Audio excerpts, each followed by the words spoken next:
Amène à un éternel recommencement dans le département du Pôle. Je crois que, à côté des accords qui ont été signés et qui préconisent même la mise en place d'un comité ad hoc, ce dialogue serait un élément déterminant parce qu'il permettrait aux uns et aux autres de déceler les vraies raisons qui nous ramènent toujours à cette situation. Le chef de l'État, chef suprême des armées, passe en revue les troupes puisqu'il vient d'arriver. Excellence, Monsieur le Président de la République, chef de l'État, chef suprême des armées, à l'occasion de votre message devant le Parlement réuni en congrès, les troupes d'honneur sont rassemblées. Je vous invite très respectueusement à les passer en revue. Commandant l'ensemble des troupes, colonel Justin Bella, commandant le 1er bataillon de garde, commandant par intérim du détachement d'apparat et honneur de la garde républicaine.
Fidèles téléspectateurs, le chef de l'État vient là de faire son entrée au Palais des Congrès où il est accueilli par le président de l'Assemblée nationale, Isidore Mvouba. Le jeu en vaut la chandelle, un bouquet de fleurs lui est remis. Question de lui souhaiter certainement bonne fête de fin d'année. C'est la toute première fois qu'un message sur l'état de la nation est prononcé en cette date du fin mois de décembre. Donc tout s'explique. Borja, je reviens à vous. On était sur le pôle, un dialogue. Pourquoi encore? Oui, pourquoi encore me demandiez-vous, et je vous disais tout à l'heure que c'était un passage important au-delà des accords. Il y a des gens qui ont été arrêtés sur le trajet de Pointe-Noire, des femmes ont été violentées, des jeunes gens qui faisaient le commerce ont définitivement parfois disparu. Il y en a qui ont perdu la vie, on a assisté à des cérémonies funèbres ici il faut au Palais dire des que Congrès. chaque fois, il y en a qui ont perdu la vie, ces soldats ont des parents, et il faut dire que c'est une question nationale. Donc aujourd'hui, il est important qu'au-delà du simple accord qui n'est d'ailleurs pas le premier, nous allions vers une... Et ce sont les sages qui le disent, Madame Ndelengolo, dans notre pays, lorsque les sages disent quelque chose, en général, mieux vaut les écouter que de l'ignorer, parce que généralement les conséquences qui arrivent après sont catastrophiques. Prenons simplement le fait que ce sont des sages qui le proposent, ce dialogue il s'impose. Bayari Kama, les accords de cessez-le-feu signés le 23 décembre à Kinkala, les sages de la Lekumu demandent un dialogue à Sibiti pour régler définitivement la question du pool. Est-ce nécessaire un dialogue en plus d'un accord? Depuis Sengeli, to kumisanani tata mukonzeko le gouvernement ndenge bako to komi kosuka na likambolie l'exali lelo to ko lo basanza to komi balé depuis le 4 avril 2016 oyo likamboli yango libandaki ba congolais ba yike ba we ezalaki pasi pona ba congolais oyibi le pool ezali ele eteni ya Congo le pool ya mboka mosusu tete ezali kambo ezali ko salema na mboka mosusu ba congolais ba susu ba vandi bazali kotala ezali pasi ezwaki ba congolais banso lelo banso to sepeli na ndenge mokolo matukumba la misato ya sanzo tozali ba uti ko sala mobembano pasteur Tumi atindi batoma baye poete mobembano mo sinama bitumba bisila bato bazalaki koloba ete est-ce que a pasteur Tumi tatindi est-ce que boy na kanisi banso bolandaki pasteur Tumi à reconnaître andimi alobi je prends acte na accord ngeli koloba ete yep moto andimi te bo salemi boa mobembano mo salema ezali esengo pona biso ba congolais biso banso pamba te o ezali kolika na kati ya le pool ndiko nanga borja ebisi yango ba congolais ba kufi ebele ba congolais ezala bo ba kufi na ngambo ya pasteur Tumi ezala bo ba kufi na ngambo ya gouvernement ba soda ezala ba civil banso ezali ba congolais ezali teti ezali likambo litali bato mosusu ezali pasi ezali kosala ba congolais to kumisi tata mokonzi ekolo Congo na bwanya na ye oyo na bototele nyoso amemi likambo yango pone ke na suka boye tuzali kondima teti likambo yango esuka bongo benza ezali tokoloba na lopoto elekola mwa surprise pamba te bato bakoloba likambo ekosuka ndenge nini likambo oyo me tomoni ezali kosuka malamu moko akoswa na kumo ekolo moko akoswa na gouvernement ya kolo Congo accord ya Sibiti ya solo bazali kosenga ba accord oyebi que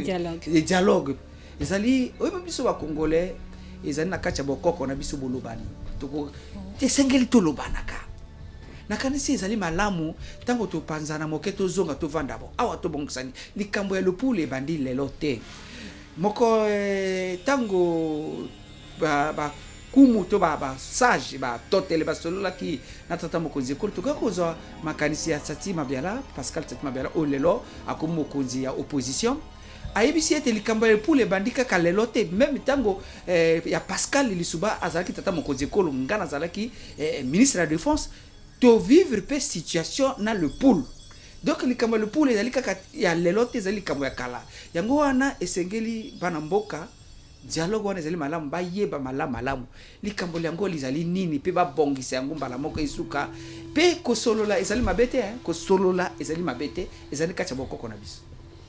Benassis, un dialogue à Sibiti pour le pôle. Pourquoi ne pas vouloir l'organiser à Kikala, là où même l'accord a été signé? Mubanza ti Sibiti yake kisika mosi bubu meke kota na Kinkulu. Nakutalaka ti ditumi ya isi ya bitina kudiatila bubu makani kubakamaka ni na Sibiti.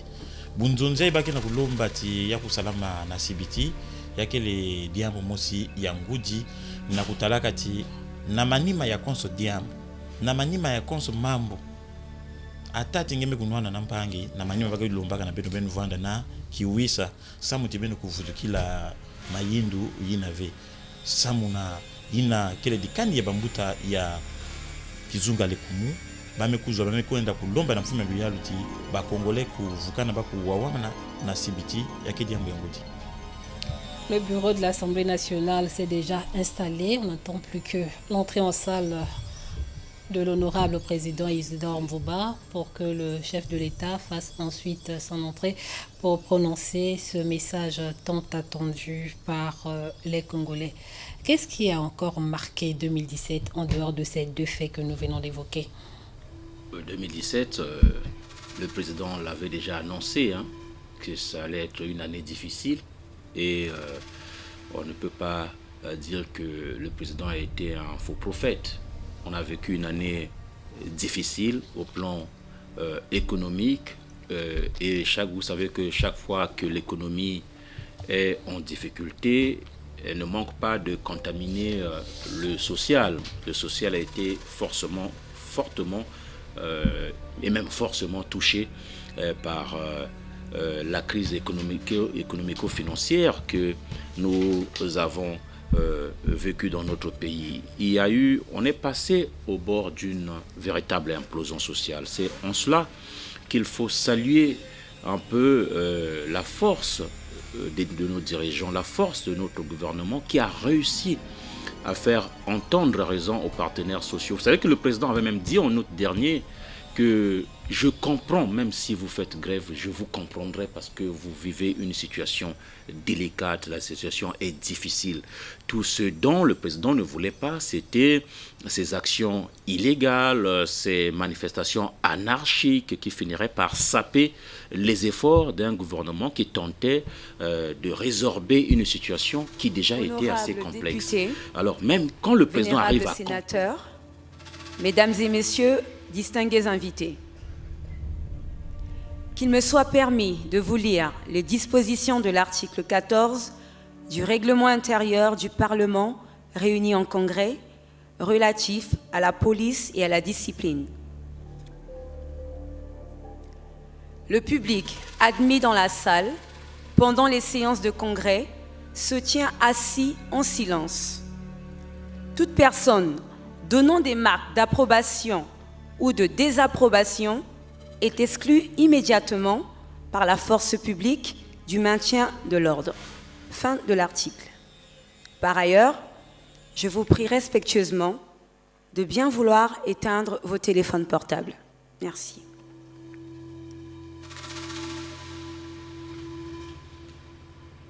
Nous vous annonçons l'entrée en salle de l'honorable président du Congrès.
l'entrée en salle de son Excellence, Monsieur le Président de la République.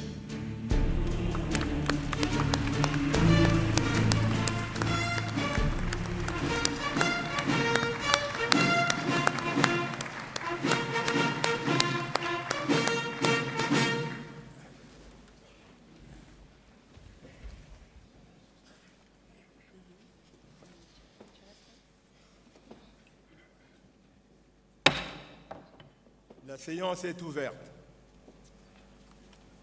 Honorable Premier secrétaire, vous avez la parole pour la présentation de l'ordre du jour du Congrès.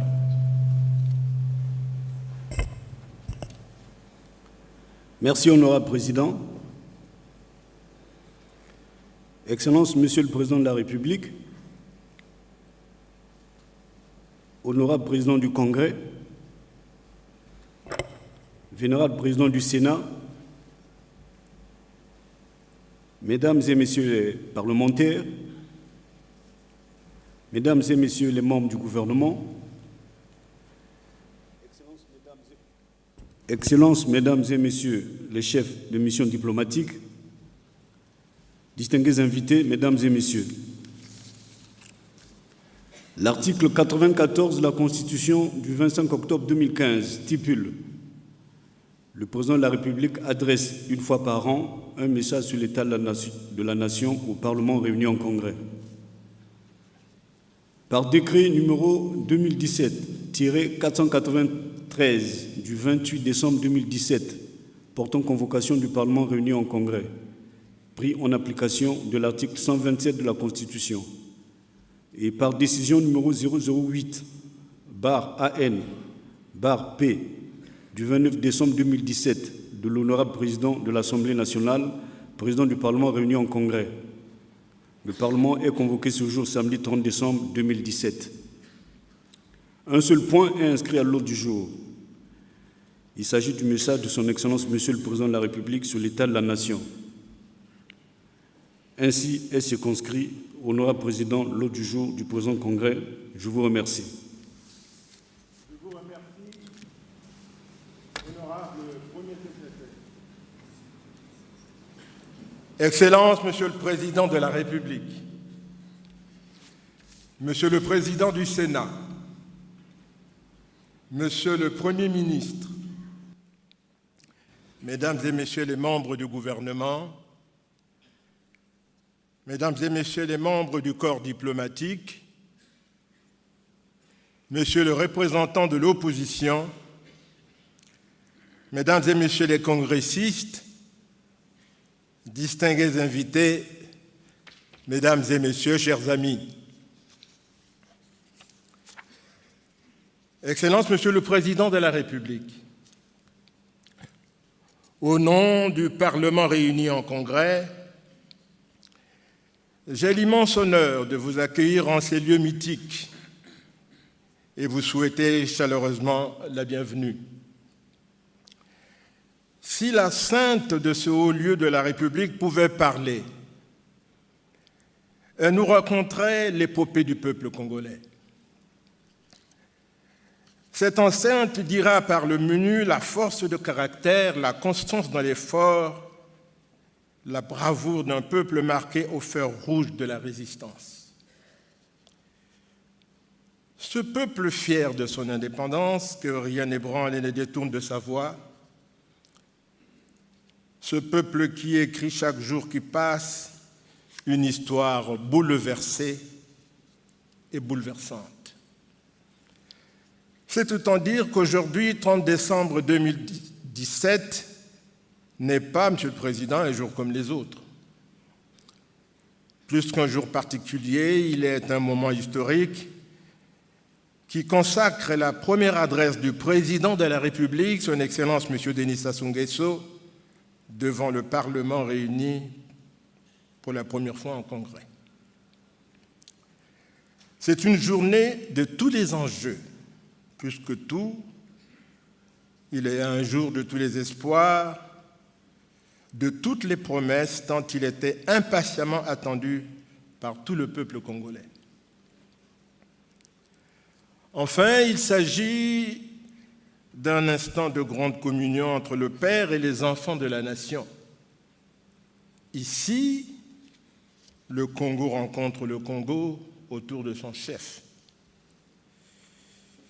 Ici et maintenant, nous allons écouter le président de la République, qui, autant qu'il s'est écouté, a su donner de son énergie, de sa force, de son cœur à l'œuvre de l'édification nationale. Homme d'action, le président Denis Sassou Nguesso est avant tout l'enfant de la brousse, formé au berceau de la sagesse africaine, d'où il tire sa ténacité et cette force extraordinaire de triompher de toutes les adversités. Aujourd'hui, le peuple qui s'interroge sur son avenir attend d'être rassuré par le président. C'est ainsi que du fond du Congo, du fond des villages et hameaux, du fond des quartiers et des villes, monte une vague d'enthousiasme et une forte attente ponctuée par des interrogations de toute nature où le pessimisme le plus sceptique le dispute à l'optimisme le plus béat. Le peuple congolais sait que c'est quand le péril se lève, c'est quand l'histoire bégaye, c'est quand les peines et les angoisses gagnent les esprits au point de les jeter dans le gouffre du désespoir que le président Denis Sassou Nguesso donne la mesure de son talent pour rassurer, rassembler, remettre l'ouvrage sur le métier et rebâtir. Distingués invités, mesdames et messieurs, la récession que connaît le Congo affecte tous les secteurs de la vie nationale et réduit comme une peau de chagrin le pouvoir d'achat des ménages. Baisse la demande industrielle, occasionne la fermeture des entreprises, au point d'augmenter le chômage de masse. L'économie des services essouffle, l'agriculture a ralenti son décollage, les investisseurs doutent. Comme si cela ne suffisait pas, l'arrêt momentané du chemin de fer favorise le déroutement du trafic de marchandises vers des voies concurrentes en provoquant un manque à gagner important à l'économie nationale. Le Congo, dont le principal atout est sa vocation de pays de transit, voit son produit intérieur brut baisser tendanciellement. Mais en dépit de cette situation préoccupante, on est en droit de dire que le Congo n'est ni en faillite, ni en banqueroute. Le problème du Congo consiste à transformer ces avantages comparatifs qui sont légion en avantages compétitifs. Car il convient de souligner que les phases de croissance, de stagnation et de récession sont des mouvements cycliques dans la vie des nations qu'un peuple mûr s'est affronté. Un tel challenge suppose une adhésion massive, volontariste et enthousiaste des enfants du pays pour sortir victorieux des moments difficiles.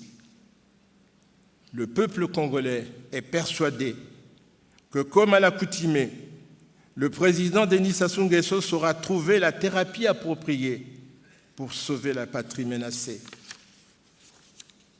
En pareille circonstance, la ligne de partage qui sépare l'exécutif et le législatif devient éphémère et ce qui les rassemble est de nature à changer le cours de l'histoire.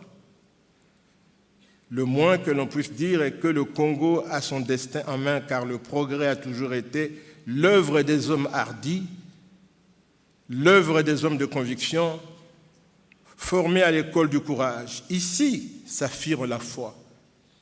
Ici s'affirme la vision des grands hommes, ceux qui précèdent les événements, ceux qui font l'histoire. Et Denis Sassou Nguesso est de cette trempe.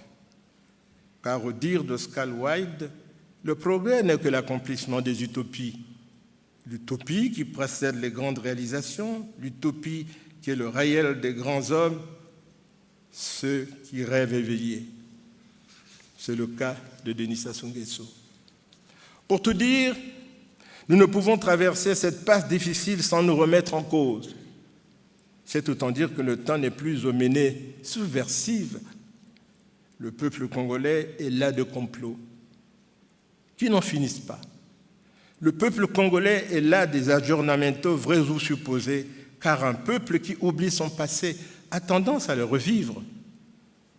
Cessons d'instrumentaliser les peurs de nos concitoyens, car la violence qui use les âmes n'engendre que misère et désolation sur les terres d'un pays dont les plaies ont du mal à se cicatriser. C'est pourquoi, en ce qui concerne la crise du pool, permettez-moi, le Président, d'en parler quelque peu, nous disons qu'un premier pas est fait qui ouvre la voie à l'espoir. Les enfants de la patrie doivent répondre à l'appel de la raison, parce qu'il faut tourner définitivement le dos à la bêtise humaine. Les parties prenantes à cette crise doivent privilégier plus que tout l'intérêt supérieur de la nation pour que les armes se taisent à jamais.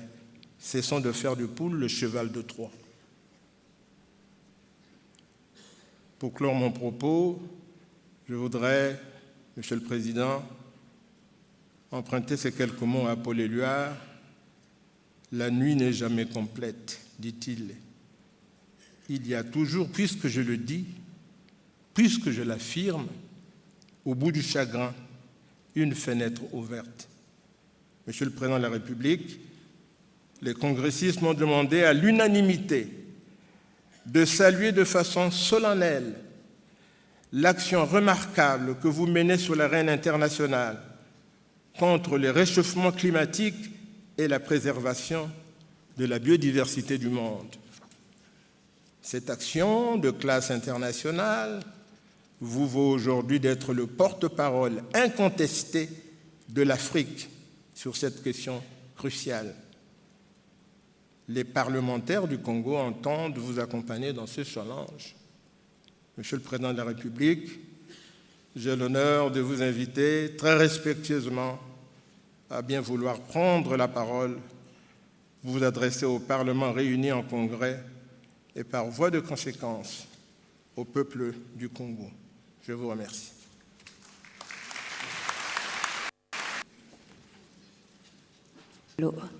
Nous saluons l'entrée en salle du drapeau national.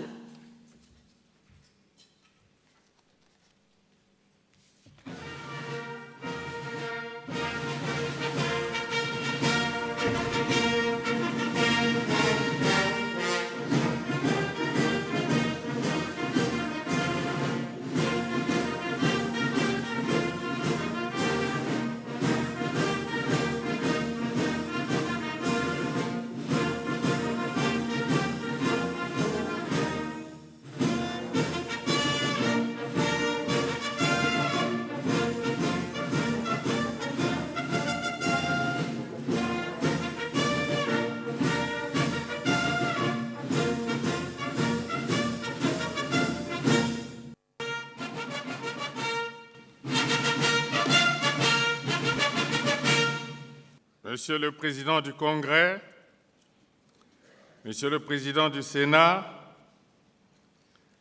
Monsieur le Premier ministre, chef du gouvernement, Mesdames, Messieurs les membres du gouvernement, Mesdames, Messieurs les parlementaires, Mesdames, Messieurs les ambassadeurs et chefs de mission diplomatique, mes chers compatriotes, le 25 octobre 2015, le peuple congolais, dans l'exercice de sa souveraineté, a décidé, en toute liberté, de faire évoluer le dispositif institutionnel de notre pays en adoptant la Constitution de la Nouvelle République. Après l'élection présidentielle réussie, le Premier ministre, chef du gouvernement, a été nommé, puis confirmé dans ses fonctions à l'issue du réajustement de l'équipe gouvernementale. L'Assemblée nationale les conseils départementaux, communaux et locaux, puis le Sénat ont été renouvelés dans les délais prescrits par la Constitution. Je vous adresse donc mes sincères félicitations à vous tous, sénateurs, députés, conseillers départementaux, communaux et locaux, nouvellement élus ou reconduits dans vos mandats respectifs.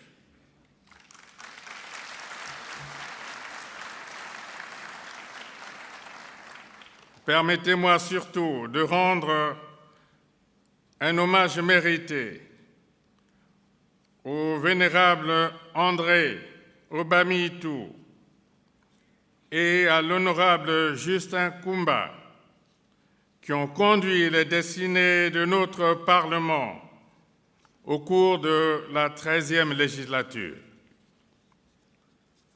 Pour leur contribution à l'expression de la démocratie au sein de l'hémicycle, je remercie vos anciens collègues parlementaires qui ont quitté l'Assemblée nationale ou le Sénat au terme des derniers scrutins. Je salue les nouveaux présidents des deux chambres du Parlement en les exhortant à poursuivre efficacement l'œuvre engagée par leurs prédécesseurs. La vie institutionnelle dans notre pays, c'est aussi la mise en place progressive des conseils consultatifs prévus par la Constitution. Aujourd'hui, nous nous attelons à cette exigence pour que les nouvelles institutions constitutionnelles soient installées dans les meilleurs délais. En cette matière, le choix de notre peuple traduit sa détermination à garantir au Congo un environnement de paix, de démocratie et de partage. Mes chers compatriotes, l'histoire tend toujours à se répéter lorsque les peuples ne tirent pas les bonnes leçons du passé.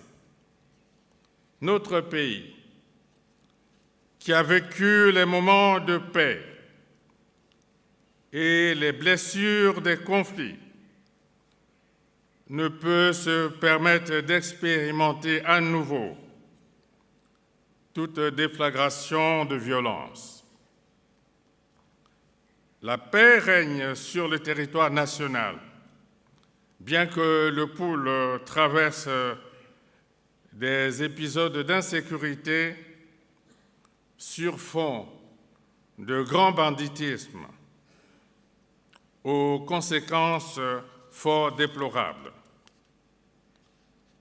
Plusieurs projets importants de coopération sont compromis, à l'image de la route Gambari-Mindouli et de la cimenterie de Mindouli. De nombreux enfants privés de scolarisation pourraient être condamnés à l'ignorance durant toute leur vie. La destruction des infrastructures concourant au progrès et au bien-être des populations du Poul confine ce département dans une situation de ruine et de désolation. Le 3 octobre 2017, les sages ainsi que les notabilités traditionnelles et religieuses du Poul ont pris le ferme engagement devant l'opinion nationale d'œuvrer à la résolution de la situation désolante qui y prévaut. Devant la représentation nationale en Congrès,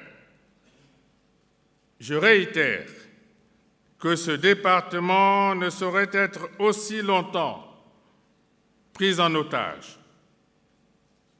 Dans cette optique, un accord a été établi le 23 décembre 2017 pour contribuer à la consolidation de la paix, l'unité nationale, la démocratie dans notre pays.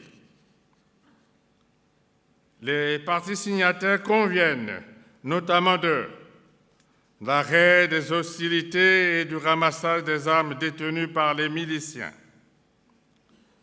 la restauration de l'autorité de l'État, la libre circulation des personnes, des biens et des services. Dans